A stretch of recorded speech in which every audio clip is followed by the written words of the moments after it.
Mi nombre es Rubí Contreras Escalante y hoy les voy a estar hablando sobre el neurocráneo y todos los huesos que contiene y los otros huesos que los articulan. También les voy a estar hablando sobre la importancia de la odontología. El neurocráneo está compuesto por 4 huesos impares, que son el frontal, el etmoides, el esfenoides y el occipital. Hay 2 huesos más que son pares, que son los parietales y los temporales. Podemos observar en esta imagen que la parte amarilla es el hueso frontal, la parte azul es el hueso parietal, esta parte rosadita es el hueso esfenoides, la parte naranja es el hueso temporal, la parte verde es el hueso occipital y esta puntita aquí como rojito es el hueso etmoides. El macizo óseo facial se encuentra en la parte anterior e inferior de la cabeza y se divide en 2 partes, el esqueleto facial, también conocido como viscerocráneo, y la mandíbula. El macizo facial está conformado por 13 huesos, entre los que se encuentra el hueso maxilar. De estos 13 huesos, uno es impar y se denomina el hueso boomer, el cual está situado en el interior de las cavidades nasales. Los restantes huesos son pares y simétricos, a ambos lados del plano, e incluyen los huesos maxilares, los cigomáticos, los cornetes nasales inferiores, el hueso nasal y los huesos palatinos, como está en esta imagen. Además, la mandíbula es el único hueso en la parte inferior que está articulada de manera móvil en la base del cráneo mediante la articulación temporomandibular, que significa ATM, lo que permite su movilidad y facilita la masticación. El hueso frontal es un hueso único y simétrico, ubicado en la región media y más anterior del cráneo. Articula superiormente con los huesos parietales, posteriormente con el esfenoides e inferiormente con el etmoides. El hueso frontal puede dividirse en 2 partes, una porción vertical, denominada escama frontal, conocida como la porción orbitonasal. En la porción vertical se puede observar la glabela, que se encuentra entre las cejas, que sería esta parte roja. La sutura metópica se ubica en la línea media, por encima del borde nasal, y suele desaparecer en la etapa adulta, que es esta parte amarilla. Los arcos superciliares son arcos situados a ambos lados de la glabela, que es esta parte que parecen como 2 cejas. Las únicas áreas cóncavas en la esquema vertical son las carillas temporales, que son esta y esta de acá. Las eminencias frontales son porciones curvas en la escama del frontal, que son estos dos, como si fueran 2 ojos. Y los senos frontales se encuentran situados por encima de la glabela, que son estos 2. La porción horizontal del hueso frontal se divide en una porción nasal y una porción orbitaria, separadas por un borde conocido como cresta orbitacional, que es este bordecito rojo que está aquí. En la porción nasal se localiza la escotadura etmoidal, una estructura en forma de herradura abierta hacia posterior que contiene las semiceldas, las cuales articulan con las semiceldas del etmoides para formar los laberintos etmoidales. Las semiceldas frontales son cavidades separadas por laminillas óseas. La fosa orbitaria forma el techo de la cavidad orbitaria, articulando posteriormente con el esfenoides y lateralmente con el hueso malar o cigomático. La fosa lagrimal está relacionada con la glándula lagrimal y la fosa troclear recibe los músculos responsables del movimiento ocular, específicamente el músculo oblicuo superior. En la cresta orbitonasal se encuentran los arcos supraorbitarios, situados en ambos lados del borde nasal. Los agujeros supraorbitarios, ubicados por encima de estos arcos, permiten el paso a nervios y vasos supraorbitarios.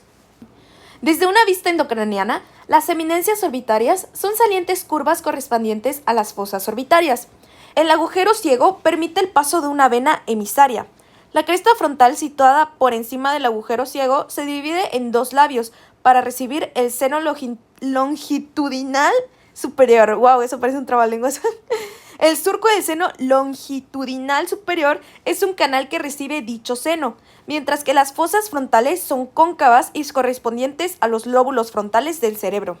El hueso frontal posee bordes orbitacionales que dividen la parte vertical y horizontal del frontal, un borde parietal que articula con los huesos parietales y que tiene una forma semicircular, y un borde esfenoidal que se articula con las alas mayores del esfenoides. El hueso temporal encontramos la porción escamosa, que presenta la fosa temporal, y la apófisis cigomática, la cual es la parte más prominente del hueso temporal. Esta fosa es crucial para la articulación de la mandíbula. El cóndilo de la mandíbula, que es esta parte rojita, se articula con esta región, formando así articulación temporomandibular, que sabemos que es el ATM. Desde la cresta supramastoidea hacia abajo se localiza la porción petrosa, que es esta parte amarilla, donde se encuentra la apófisis mastoides. El conducto auditivo externo está constituido por las porciones escamosas y timpánica del hueso temporal. En la porción escamosa encontramos la apófisis estiloides, situada en la cara inferior de la superficie exocraneal. En la cara anterior de la porción petrosa, de lateral a medial, se halla el techo del tímpano, seguido por la eminencia arcuata y el surco del seno petroso superior. El hueso temporal presenta varios bordes. El borde parietal, que se articula con el hueso parietal, el borde esfenoidal, que se articula con las alas mayores del esfenoides, y el borde occipital, que se articula con el hueso occipital. La fosa mandibular se articula con el cóndilo de la mandíbula y la apófisis cigomática se articula con el hueso cigomático.